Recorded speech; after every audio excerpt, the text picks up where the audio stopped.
It's now time for the Pony Cake Sports Podcast with your hosts, Josh Stevens, Tim Thompson, and Tom Schultz. Woo!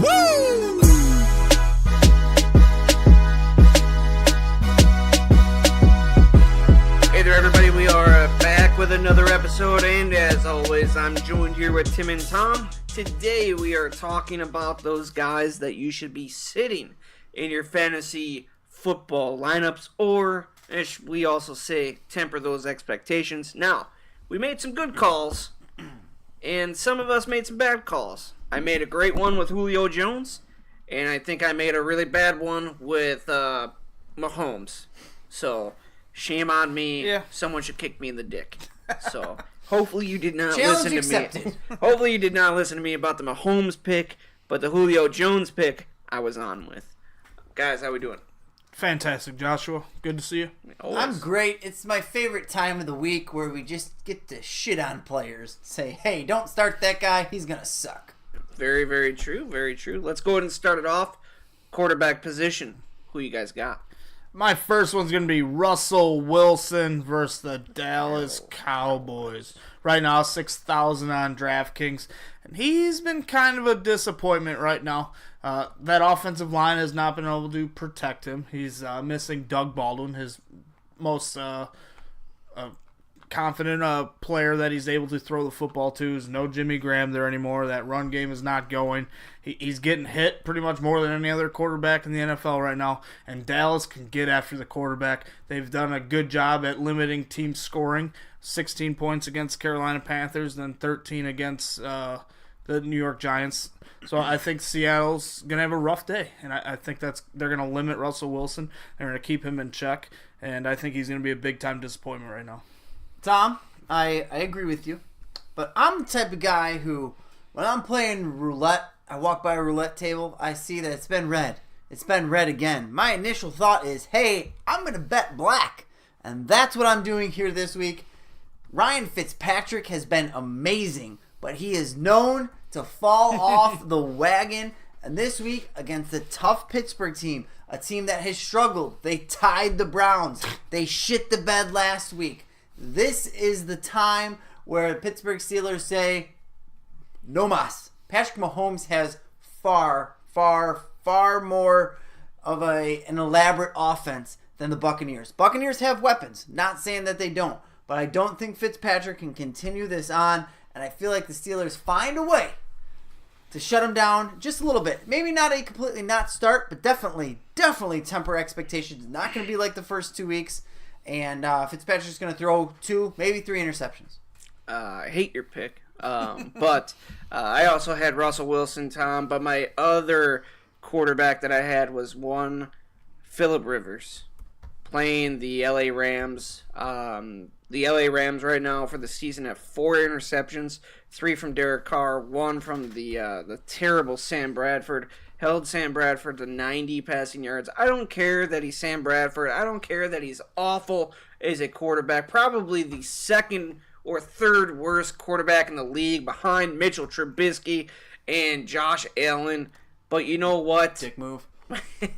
But you know what? A quarterback should still be able to pass for 90 yards. So I'm gonna give the defense a little bit more credit rather than saying that Sam Bradford is that bad. They held Derek Carr to 300 yards passing in that game where they were trying to climb back to get into that game. But like I said, the 3 interceptions as well. That Rams defense may be one of the best defenses against the pass this year, and probably against the run as well. They're a very good defense. Phillip Rivers, I love Phillip Rivers. I love the Keenan Allen connection. This week, though, I'm going to temper my expectations, and I am going to sit Phillip Rivers. And if I had one Blake Bortles like I talked about in the start episode, I would consider starting Blake Bortles or Ryan Fitzpatrick above Phillip Rivers. You know when I would start Blake Bortles? When every other quarterback in the NFL was dead. That's when I would start Blake Bortles. If Leonard Fournette's out, he's been extremely efficient, Yeah. extremely successful like he was last week. So if Fournette's out, I'd kind of feel okay starting Blake It's a Bortles. streaming option. You might do it because you think it's the right move. You would never feel okay about it, though. Don't lie to me. If Leonard Fournette's out, I have Phillip Yeah. Rivers in my keeper league, as you guys all know. I'm gonna hold if you- Fournette is out, Yep. You're going to start I'm Rivers. starting Cam Newton. Yeah, But if Fournette was out, I would very strongly consider picking up Case Keenum and starting him. Or not Case Keenum, I'm sorry. Blake Bortles? Blake Bortles and starting him. I want a guarantee from you that if Leonard Fournette is out, you're going to pick up Blake Bortles and start him. That's what I want. He's got a big game this week. I know he got a does. big game, big Well, game you're this the week. one who's saying that if he's out, he's a big time player. Shut up. Moving on. Do you guys have another quarterback? I got another one. It's a guy that I'm recommending. Not only that you temper your expectations, but that you sit. This guy is $6,200 on DraftKings. It's Carson Wentz versus my Colts. Look, I get how awesome, how phenomenal this guy was last season in his second year playing in the NFL. But he hasn't played yet this year. He hasn't faced any live action. Didn't play any in the preseason. We've seen players come back from injuries, and they're a little rusty. I expect Carson Wentz to be a little rusty. You also have to look at the weapons of Carson Wentz. He's going to be without Alshon Jeffrey. He's going to Yep. be without Mike Wallace. Without J.J. Without J.J. most likely. So there's going to be issues with the amount of talent surrounding him. He's got Zach Ertz, Nelson Aguilar. That's about it. They might have to sign a couple guys off the street. I don't think it's wise to start him this week. I think there's a lot better options out there that you could either pick up off the waiver wire, like a Blake Bortles, like you mentioned, Joshua. I would probably feel more comfortable with a Blake Bortles this week than Carson Wentz, even against the Indianapolis Colts. I think that's outrageous that you would start Blake Bortles above Carson Wentz. If Leonard That's Fournette's just out, me. I'd do that. That's just me. I already pissed Josh off, so I'm gonna piss Tom off. I am benching Andrew Luck this week. Honestly, it wasn't intentional. In just being fair, I like Andrew Luck. You can tell he's progressing. He's getting a little bit better every week. I do think he'll be there at the end of the year. He's not someone I would ever drop, but this week in Philadelphia, that defense I think is going to be pretty pissed off with how they played last week.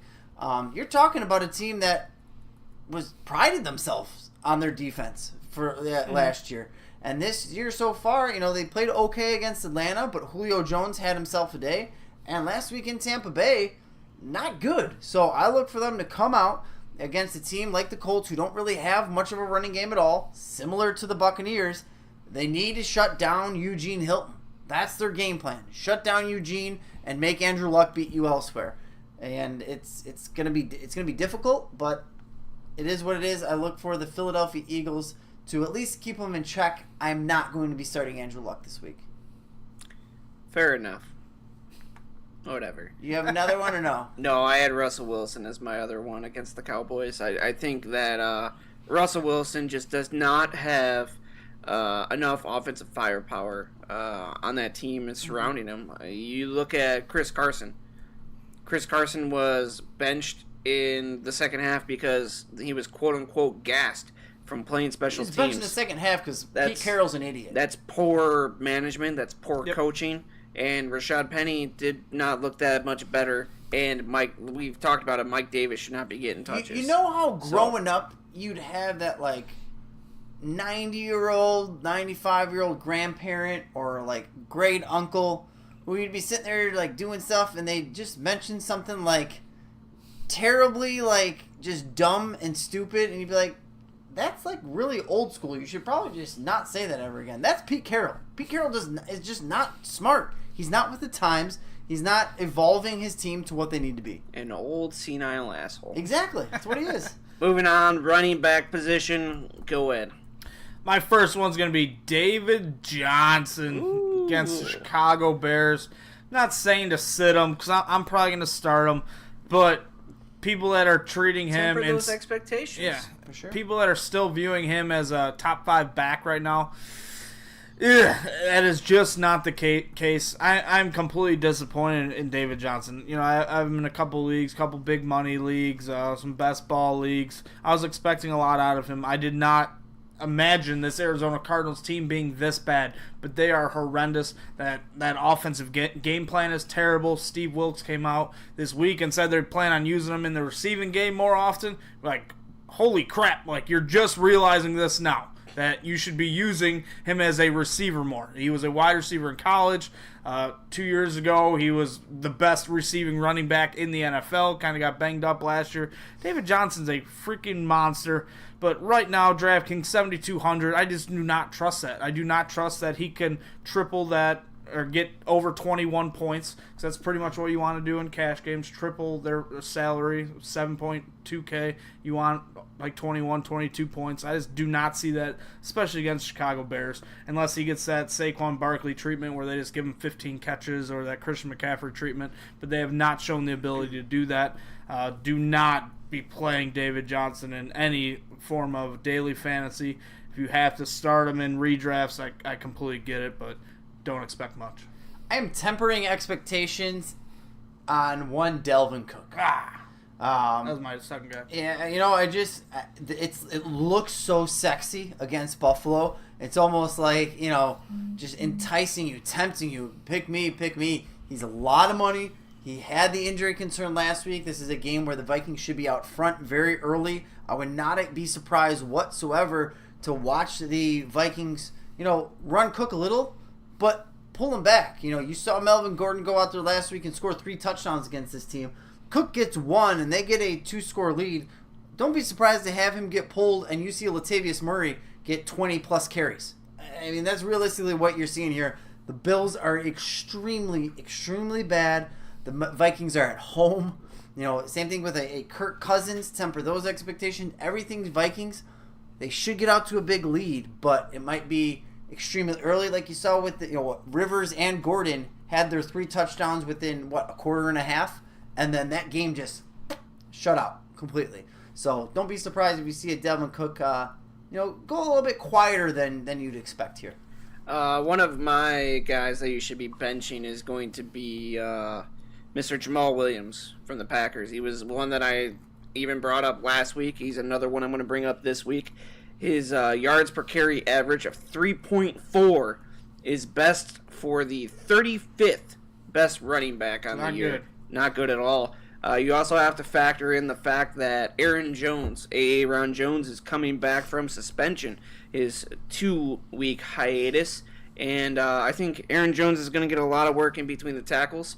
Montgomery is the quote-unquote receiving back. Jamal Williams is the more polished pass protector, so we may see him in there blocking on passing downs. But I think the 1 and 2 downs, you're going to see a lot of Aaron Jones, especially with him coming back, no wear and tear on his body for the first 2 weeks. I am sitting Jamal Williams, cutting bait. I really want to get behind one of these Green Bay Packers running backs. I liked them before this season. I wanted to own someone in that backfield because it should be like a productive backfield. That's an explosive offense. Jamal Williams, he hasn't looked great, but you also have to look at the teams he's faced. He's faced Chicago Bears, who was a top 10 run defense last year. Faced Minnesota Vikings, top 10 run defense last year. His pass blocking is what's going to keep getting him snaps. But I'm really intrigued to see what Aaron Jones does this week. But I do not have the balls to start Jamal Williams in any leagues this week. Hopefully, I'm really hoping he still continues to get his he's kind of still hogs the snaps in that team, even with Jones coming back. But got to temper expectations and see what really happens. As I got one last quick one, and it's all going to depend on how things play out. But as someone who personally owns this guy, this is what I am doing. This isn't even like just a recommendation. This is what I am personally doing. Regardless if they say he's able to play or not, sit Jay Ajayi this week. Let him play it out. I don't expect... Jay Ajayi is known for being in and then being out, playing 10 snaps and then getting pulled for the rest of the game. He's the type of guy you're going to see, he's playing, thank God, I can still start him. And then he falls out halfway through the first quarter and you're pissed off at the world. I am benching Jay Ajayi regardless this week against the Colts. I have 2 other guys. Dang, homie. Royce Freeman and Phillip Lindsay. Benching both of them. I've talked about in the guys that I would start and the guys that I love for the week. Emmanuel Sanders is one of them, and that is the wide receiver for the Denver Broncos. Royce Freeman, I mean, honestly, he only had 24% of the snaps in week 2 against the Raiders. He lucked out with a touchdown. He Fantasy did. lucked A out. very late touchdown. Philip Lindsay did have a very good game rushing. But I just don't think that this game against the Ravens, they are poised to have any opportunity whatsoever. Maybe Philip Lindsay as a flex play, definitely not as a running back too, which maybe some people would be using him as right now, especially with like a player like J.J. Hurt or J.J. possibly out, or a Joe Mixon hurt. Flex play at best for me. So And that's exactly what I might have to do. I might be starting Lindsay because JJ's hurt. Yeah. That. Call him my team, Josh Dick. moving on to wide receiver. My first wide receiver. Tim, you kind of brought this up when you were discussing Dalvin Cook, but it's going to be Stephon Diggs versus the Buffalo Bills. Right now, DraftKings, $7,700. That's a lot. He's been blowing up this year. He's been phenomenal. But the game flow, they are favored by 16.5 points. If they are really throwing the football for more than like a quarter and a half, I'll be kind of surprised. That defense is going to just eat the Bills alive. This game should be over fairly quick. Just kind of think of last week with Keenan Allen. I told people just watch out with him. Don't be paying up big bucks for him. And that kind of came to fruition. They were just in control of that football game too quick, and they really didn't have to rely on the passing game that much. I think that's going to be the same case this week with Steph Diggs. I like that a lot. Give me AJ Green, a guy who's gone out there, proved everyone wrong through his first 2 weeks, going out and put big time numbers up. I mean, he's dominated everything that we said about AJ Green going into the year, where he used to be one of the big names. He used to be one of the big dogs. This year he's come out and just gave a big middle finger to everyone and dominated. I think Carolina is going to do what no one else has. You don't have Mixon. We're not really scared of Tyler Eifert. If Tyler Boyd beats us, then Tyler Boyd beats us. But we're going to make sure that A.J. Green does not beat us on our home turf. You got to remember as well, this is a big game for Carolina. It's right after the hurricane. They got some, they're playing for some pride a little bit here. I predicted Carolina to kind of slow down Julio Jones. I will predict the same thing that Tim is. They will slow down A.J. Green. I think they keep him out of the end zone. I want to go back and listen to how many yards I actually predicted for Julio Jones. I thought it was like 70-something. Yeah, that was right on, too. Was it? Okay. So I feel like it's going to be 84 yards for A.J. Green. 84. Maybe 89, undecided. 26. But A.J. Green was one of mine. Larry Fitz against the Bears. That's another one. A lot of people are rolling with Larry Fitz, number one wide receiver, but Why? the Bears defense. Kyle Fuller doesn't guard anyone. The Bears defense is still pretty good. Trash Fuller. Prince is out there getting pick sixes. Another wide receiver that I'm kind of steering away. After week 1, Kenny Stills was picked up by a lot of people. Week 2, not so big of a week. Now week 3 coming in. Parker should be coming back. Maybe get even more some of the looks that Kenny Stills was getting. Albert Wilson's getting looks. I'm just staying away from Kenny Stills this week. Josh, you brought up a Kenny. I'm going to bring up another one. Mr. Kenny Galladay, your love child. Look, he's $6,000 right now on DraftKings. It should be a good matchup, right? The New England Patriots, they've been getting torched in the passing game. But what they do best, they can normally take away the opposition's best weapon. And I think right now, when you look at the Lions, when you're watching the film, Kenny Galladay is their best weapon. So I think they're going to work on taking him out of the ball game, make them dink and dunk with a Theo Riddick, a Golden Tate, and not worry about Galladay. So I think he's going to have a down week. I think a lot of people are going to be all in on him, expecting a shootout. And I think he's going to kind of disappoint a little bit this week. Interesting take, Mr. Pickles. I'm going to stay away from, I'm going to pair the quarterback and wide receiver combo, Eugene Hilton against Philadelphia. I think they're going to focus on that guy. That pairing has been pretty good this year, actually. Eugene had his touchdown last week. Pretty good touchdown celebration as well, taunting the Washington fans. Big fan of that myself. So good for you, T.Y. But I think this week I'm going to temper expectations. I don't think I necessarily sit him, but I'm going to temper him as a wide receiver 2/flex player. He's going to blow up this week. Moving to tight end. My tight end is Jared Cook. Jared Cook here. We look at the Raiders wanting to get Amari Cooper the ball more and more. They did so in week 2, and what did we see? We saw Jared Cook's catches and yardage total go down. I think that'll continue on for this week because they have said over and over again that they still want to get Amari Cooper the ball. Plus, that Miami defense does have Minkah Fitzpatrick. They do have a very good secondary. I think that Miami is super underrated. They have 6 turnovers on the year already. I like Miami's defense. Jared Cook is a sit for me. I'm going to not sit, but temper expectations for one Jordan Reed. Started off pretty good this year. He's had some promising things. I think he scored week 1. I don't think he scored last week, or vice versa. One of the two. He had a fumble last week. Yeah, he just temper it. He's playing Green Bay, like I said. He's not hurt yet. That's a good thing. Green Bay's secondary is much better, and they have the personnel to make sure that a tight end, they're going to focus on a Jordan Reed. I would personally stay away from a Jordan Reed.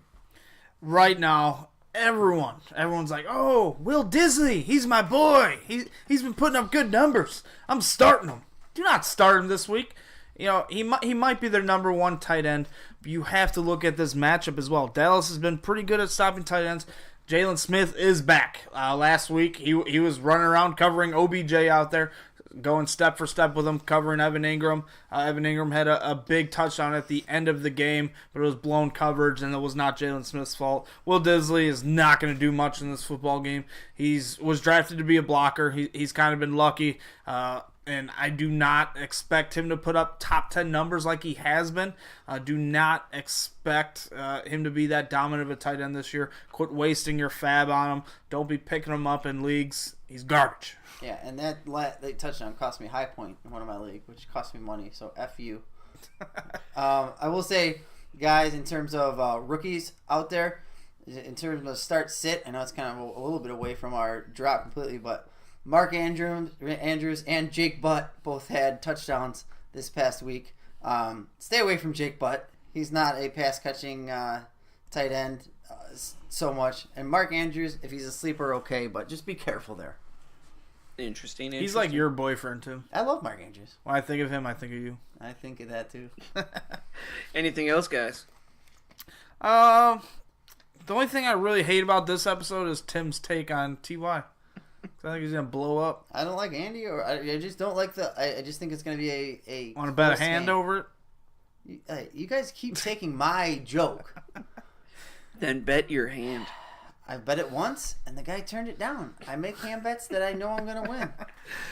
All right. Well, that's all we have for you guys. Hope you guys enjoyed this episode of Who Should Sit or Temper Those Expectations for. You guys can always follow us on Twitter at PonyKickSports, at Pony_Keg_Tom, at Fight Talk Tim. You guys can always email us, ponykicksports@gmail.com. And until next time. Peace!